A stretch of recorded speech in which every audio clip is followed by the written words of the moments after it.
નમસ્કાર દર્શક મિત્રો, કનમ એક્સપ્રેસ ન્યૂઝમાં આપનું સ્વાગત છે। હવે જોઈએ આજના મુખ્ય સમાચાર। વલસાડ જિલ્લાના ધરમપુર તાલુકાના જામલિયા ખાતે ગોપાલ રામા ચેરિટેબલ ટ્રસ્ટ, નેત્રંગ અને કલા કૌશલ્ય સાંસ્કૃતિક વિકાસ ચેરિટેબલ ટ્રસ્ટ દ્વારા કુમાર છાત્રાલય જામલિયા ખાતે કબડ્ડી ટુર્નામેન્ટ અને સાંસ્કૃતિક કાર્યક્રમનું આયોજન કરવામાં આવ્યું।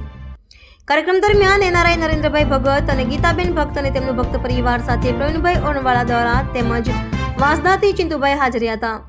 કલા કૌશલ્ય સાંસ્કૃતિક વિકાસ ચેરિટેબલ ટ્રસ્ટ સંસ્થાપક રાજુભાઈ જાદવ અને અંકિતાબેન જાદવ અને એમની મિત્ર ટીમ તથા ગ્રામજનો દ્વારા આયોજિત ભવ્ય રમતોત્સવ ડોક્ટર પ્રેમ રાવતજીનો શાંતિનો સંદેશ તેમજ સાંસ્કૃતિક કાર્યક્રમ યોજાયો।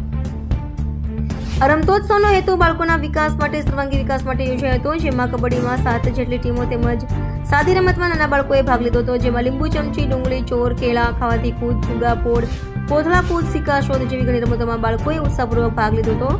વિજેતા થયેલા બાળકોને ટ્રોફી અને ગોલ્ડ મેડલ આપી પ્રોત્સાહિત કરવામાં આવ્યા હતા।